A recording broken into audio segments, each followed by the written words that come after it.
Buenas tardes. En esta ocasión vamos a presentarles el producto final de la asignatura de Neurolingüística. Actualmente estoy cursando la maestría en Neurociencias para la Educación. Mi asesora es la doctora Eva Bastida Mercado. Mi nombre es María Patricia García Franco y actualmente estoy cursando el tercer semestre de la maestría.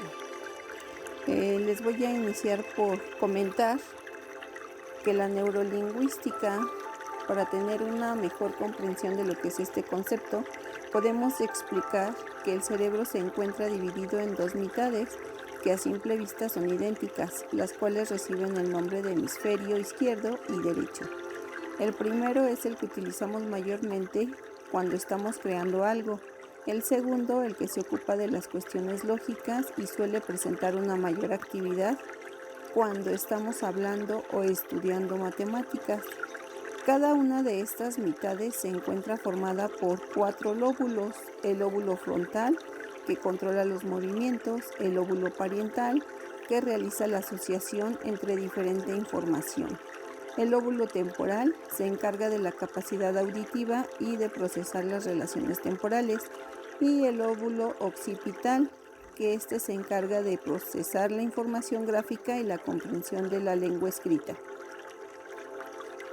Entonces, la neurolingüística se encarga de estudiar el normal funcionamiento de los mecanismos del habla, teniendo en cuenta las funciones características de cada zona del cerebro. Resulta interesante mencionar que la neurolingüística se encuentra muy vinculada a la psicolingüística, que estudia los mecanismos cognitivos del lenguaje a través de las técnicas tradicionales de la psicología experimental. La psicolingüística es una disciplina que se encuentra relacionada tanto con la psicología cognitiva como con la lingüística y se especializa en estudiar los procesos mentales relacionados con la comprensión y la emisión de mensajes en una situación comunicacional. Los elementos que se involucran en este estudio son los factores psicológicos y neurológicos que hacen posible que las personas adquiramos el lenguaje y lo utilicemos adecuadamente. Por su parte, una de las aplicaciones sería la programación neurolingüística, el PNL. El concepto PNL hace referencia a la unión de 3 términos, que es programación, la aptitud para implementar programas de comportamiento; neuro, que se refiere a la percepción sensorial que marcan el estado emocional del individuo; y lingüística, que son los medios verbales y no verbales que se utilizan los seres humanos para comunicarnos. Dicha unión puede extraer el siguiente significado.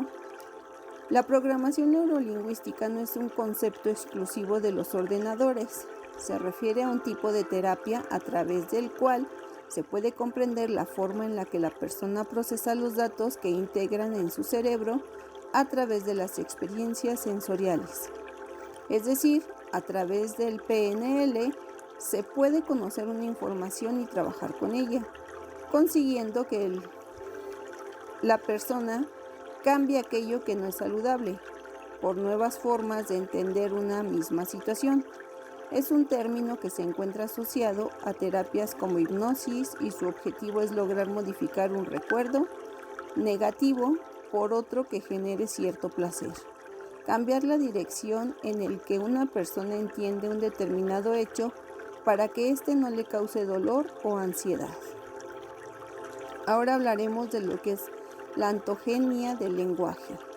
El lenguaje es un sistema de comunicación estructurado para el que existe un contexto de usos y ciertos principios combinatorios formales, pues existen contextos tanto naturales como artificiales.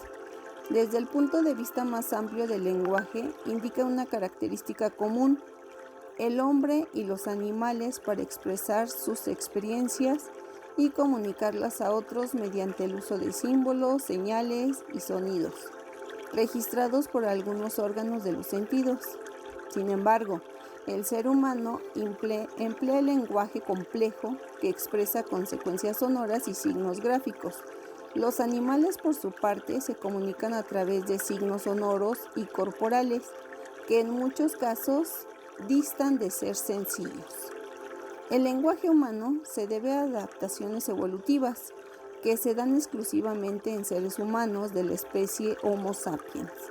La conducta lingüística en los seres humanos no es de tipo instintivo, sino que debe ser adquirido por contacto con otros seres humanos. La ontología hace referencia a la admisión y evolución del lenguaje en las terapias de desarrollo del individuo, como tal, prescindiendo consideración de esta especie. En cuanto a la anatomía del lenguaje, podemos mencionar de forma esquemática que se incluyen zonas cerebrales del lenguaje a una serie de estructuras neuroanatómicas corticales del hemisferio izquierdo y que comprenderían lo que es el córtex asociativo frontal o área de Broca. Este comprende las partes opercular y triangular de la tercera circunvolución frontal, el córtex asociativo temporal situado detrás del área auditiva primitiva y una parte de la segunda circunvolución temporal. Forman el área de Wernicke. Dos regiones del córtex asociativo multimodal que ocupa el conjunto temporoparieto-occipital y gyrus supramarginal y el ángulo o pliego curvo. Se le denomina la zona de Wernicke. A las anteriores estructuras se le suele añadir la zona del córtex sensomotor, que sigue la parte opercular de los gyrus pre-post central izquierdos. Igualmente se incluye como una estructura subcortical al fascículo arqueado que une a la zona de Wernicke con la de Broca. En cuanto a los tipos de lenguaje y comunicación, podemos mencionar que el lenguaje es la capacidad que tiene el ser humano para expresarse y comunicarse a través de diversos sistemas orales, escritos y gestuales. El lenguaje constituye una de las características principales que se separa al género humano de los animales. Es una capacidad innata que todos los individuos tienen, que comienza a desarrollarse a partir de la gestación y se establece definitivamente en la relación que mantiene el individuo con el mundo social en el que se desarrolla. Algunas teorías sobre la adquisición del lenguaje podemos mencionar a Skinner con el lenguaje operante. Aprendemos el lenguaje mediante los conocidos principios de la imitación y el reforzamiento.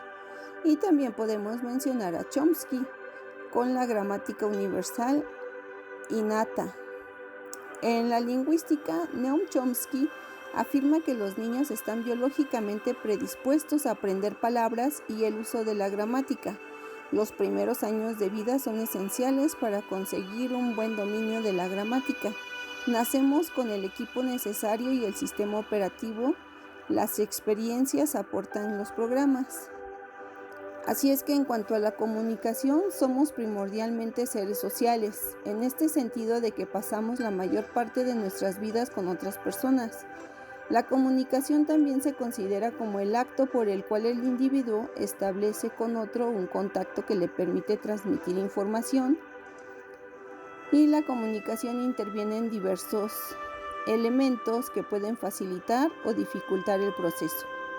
Por ejemplo, el emisor, que sería la persona o personas que emiten un mensaje. El receptor, que sería la persona o personas que reciben el mensaje. Y el mensaje, que es el contenido de la información que se envía. Asimismo, el canal, que sería el medio por el que se envía el mensaje, y el código, que serían los signos y reglas empleadas para enviar el mensaje. El contexto es la situación en la que se produce la comunicación y por último la comunicación eficaz entre dos personas se produce cuando el receptor interpreta el mensaje en el sentido que pretende el emisor. Para ello también existen dos tipos de comunicación verbal, pues la palabra o el lenguaje puede ser expresado de manera hablada o escrita. Por ejemplo, la comunicación oral se realiza a través de signos orales o palabras habladas o de sonidos fuertes como la risa o el llanto, los gritos. También es comunicación oral. Y la comunicación escrita se realiza a través de códigos escritos los tiempos y las respuestas o las acciones de los mensajes son un poco más lentos que en la comunicación oral.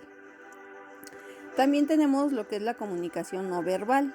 Este tipo de lenguaje se lleva a cabo sin uso de palabras, no hace uso de los signos lingüísticos, por lo tanto se expresa a través del lenguaje corporal, la postura, las expresiones faciales, las miradas, la forma de sentarse o de caminar, los movimientos de la mano o las expresiones de los ojos, es decir, se vale de los sentidos, oído, olfato, vista, tacto y gusto.